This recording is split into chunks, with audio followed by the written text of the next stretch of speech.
out of the good players, like let's start.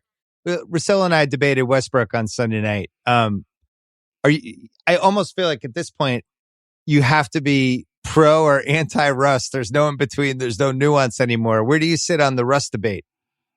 You're going to love this. Okay. I'm pro Russ because he proved me right.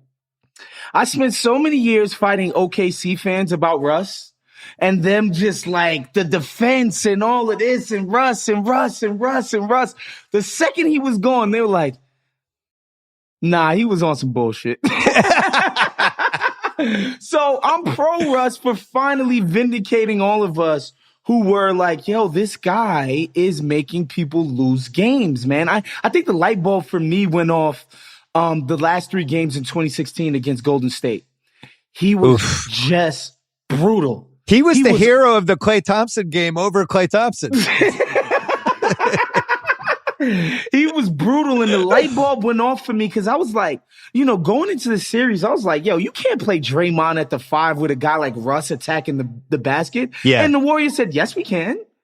Right. We have no problem switching Draymond out onto him. Klay Thompson can guard him very adequately. Matter of fact, let Russ do what he wants to do. And in fact, when you talk to people around the team and the people who covered the team, the Warriors' plan was to let Russ cook OKC. And that's exactly what he did. So I don't hate Russ for that reason because he proved me right. I think the guy that honestly rubs me the most is Rudy Gobert. Oh, I like this. Okay. Yeah, there's never a lot of Rudy Gobert conversation on this podcast, so I'm excited. Bruh, when he cried about the damn All-Star game, then blamed it on his mom, and I got it on good authority that he talks to Jazz statisticians like, yo, that was a block. That was a this. He's that type of cat. I'm just like, I'm good off of Rudy, man. Like that whole, I didn't make the All-Star team yet my team thought enough of me to give me a max deal, yet I'm still out here crying. That just rubbed me the wrong way, man. I just don't, that mentality and attitude towards the game, and I don't want to sound like some freaking crotchety old man or whatever, but like that just rubbed me the wrong way. His approach to all of it, just, I don't know. There's something about Rudy. I don't want to be like xenophobic and call it the French thing, but like, I've done that in the past on this podcast. Rudy is somebody that rubs me the wrong way. And, I'm not going to be afraid to say it. The Kyrie stuff, the freaking, the chakras and the freaking, the incense burning before the game and the pseudo intellectual quotes, and I'm not talking to the media. And I'm just like, yo, bruh, don't you get tired of this? Don't you get tired of being like over the top and like trying your hardest to be some type of individual or whatever? I'm an artist and all of that. It's like, golly, that stuff wears on me. It might be because, I'm from New York and I've been around that kind of stuff a lot. Like there's a huge culture of incense burning type of people in New York, but like Kyrie's act kind of wears me thin. I'm not going to lie. Obviously, he's a genius on the court. My man Amin El Hassan, who's my close homie, he was like, yo, Kyrie might be the most skilled player in NBA history. When you talk about his shooting, his ball handling, his footwork, like skill work, there's never been anybody with more skill work than Kyrie as far as the craft is concerned. And he should be commended for that. But all of the stuff outside of that just kills me, dude. I think he's, other than Jordan, who I think is the most coordinated human being ever. Right. I think Kyrie's second. I've never seen a more coordinated basketball player other than Jordan. Like the fact that his left body can replicate all the left side of his body, can do everything the right side of his body can do. He's like a fucking alien. I don't really understand it. The way he finishes at the cup while being 6'1" with no hops, getting his shot up over trees. He never gets blocked at the cup. How? How is that? Ever. It's incredible what he's able to do on the court. Obviously, he's a savant. But, all of that mumbo jumbo he been spewing on the gram, and, I can't do it. Well, what's interesting is all of his teammates get Stockholm syndrome with him. Because it happened with the Celtics, like, he basically completely cratered in the Milwaukee series. Like, it's really bad. Like, you can go back and watch the clips if you don't believe me, people out there. Yeah, he didn't play well. And then his teammates see him and they couldn't be more excited to hug him, dap him up, the whole thing. It was like they had the greatest experience ever. I'm like, that team was miserable, and it wasn't Kyrie's fault. It was other stuff going on. I was like, well, what other stuff? You had this erratic superstar leader. At some point, we have to point to whoever the best player, the / leader is. Then the stuff in Brooklyn this year. We had Joe Harris on Cece's pod. Okay. And we ran the clip on social. He told this whole story about Kyrie, like what's it like to play with Kyrie. And he told this whole story, which I think was meant to signify it's great to play with Kyrie, but it's basically like, we'll come down with strategy, and then sometimes Kyrie will be like, fuck that, I'm just going to take my guy off the dribble. And we're like, yeah, you're right, you're the best. And I'm thinking like, that's your Kyrie story? You have a strategy and he's just going to audible and do his own thing? But he's a great teammate. I think he's the wild card of this whole playoffs. He could single-handedly submarine Brooklyn. Single-handedly. I think if James plays at a relatively healthy level, they'll be fine because he'll be the one manning the ship. And I trust James Harden as far as the table setter to do that. And then Kyrie floats in and out like he's exactly almost like a cat. His role in Cleveland with LeBron was perfect, right? You have no other responsibility but to get buckets. We don't ask you to do literally anything else but score when the ball is handed to you. And that's his ideal role. Now, why I think players love Kyrie, specifically like elite guys, is because what we mentioned before, he's so skilled. They watch him and they say, I can't do that. And players respect nothing more than I can't do it. I'm one of the best people in the world at this thing. And this guy does 20 things that I could never dream of doing. And I think that's what the respect and the sort of goodwill that he engenders is just he's so freaking skilled that the most skilled players in the world look at him and say, wow, how can one person be able to do all of those things so effectively? Yeah, that's a good one. I'm trying to think of I'm going to really have to work on my list of random players who annoy me. The Gobert thing was great. I don't know why he annoys me so much, but even like I was watching Utah Golden State last night and, he won't come out past a certain point for the guy who's the defensive player of the league, allegedly. He'll only go like 22 feet away from the basket, right? And Curry ends up getting the go-ahead basket and the game-winning bucket because Draymond has the ball. They run a little half step. He comes back and gets it, and Gobert is too far away from it. If Draymond buries Curry's guy with a devastating screen and Rudy's all the way, you have to come out, Rudy. Sorry, this isn't going to look good for your Defensive Player of the Year resume, but you're going to have to come out and guard Curry. I agree. I think he's probably annoying. I got to say, I love Chris Paul. I'm pro Chris Paul. Me too.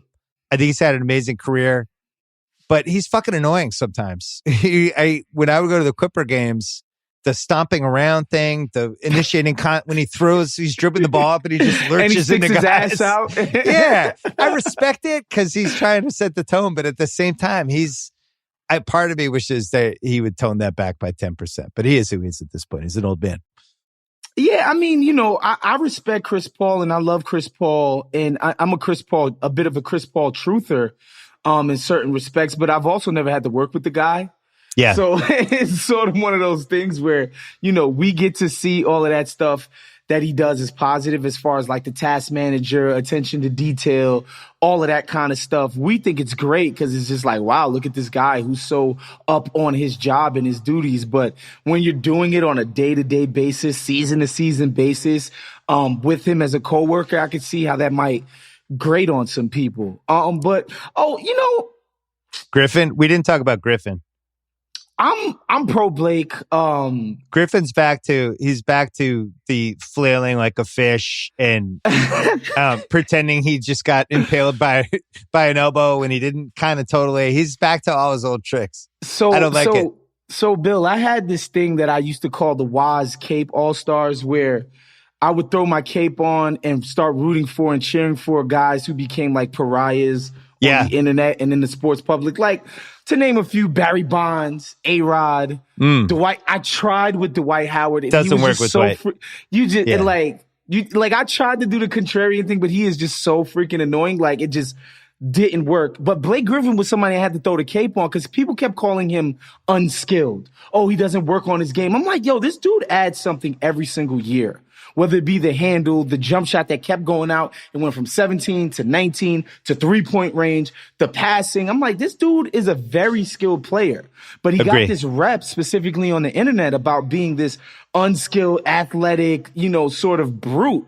So I threw on the cape for Blake. So just because I had the cape on for him way back in 14, 13, and 15, I'm still going to reserve the cape. Blake is still one of my guys. I'm not going to throw him out there like that. All right. Who's your most annoying coach right now? Do you have one? Is there a coach that just bugs you?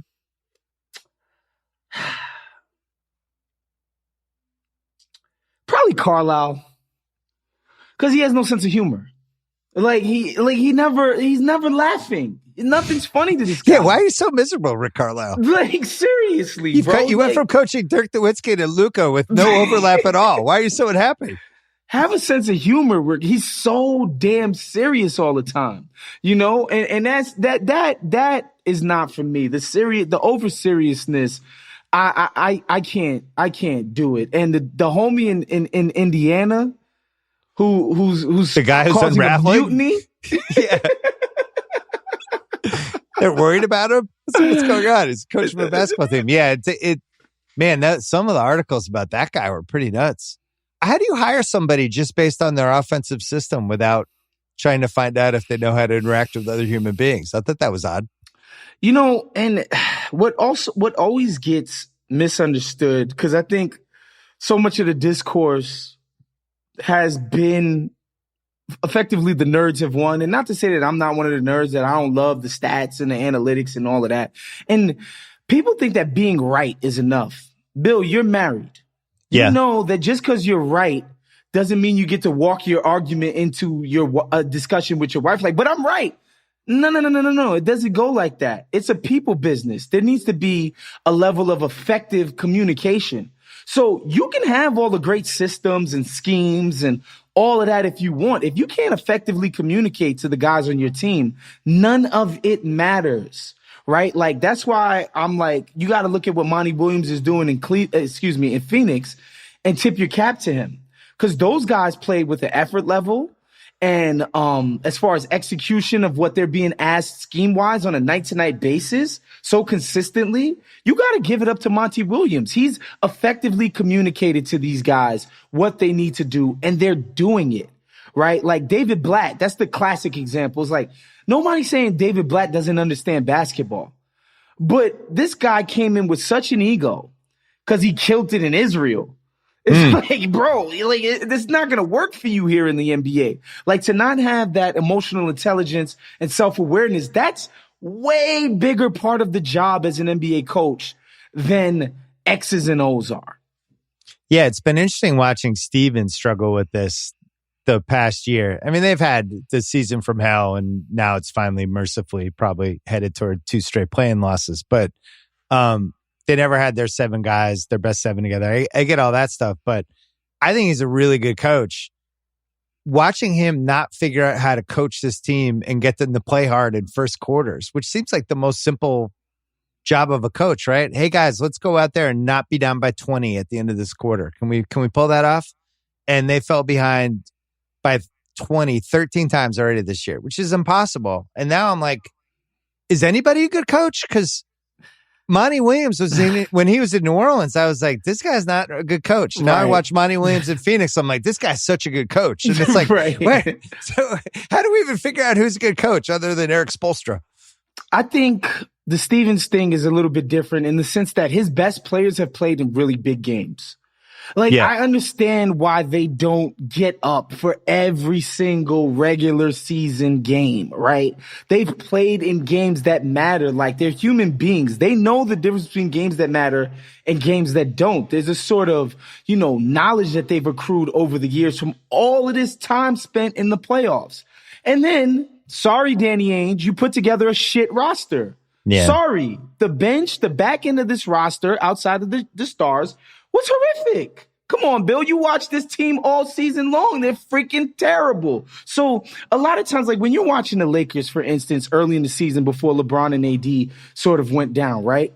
They're not playing full tilt, but there's sections of the game where Dennis Schroeder can just take over the offense, where Montrezl Harrell, you can run a bunch of pick and rolls for him and let him do what he does. LeBron can kind of not have to go one-on-one, just orchestrate and set guys up. And you're eating up position.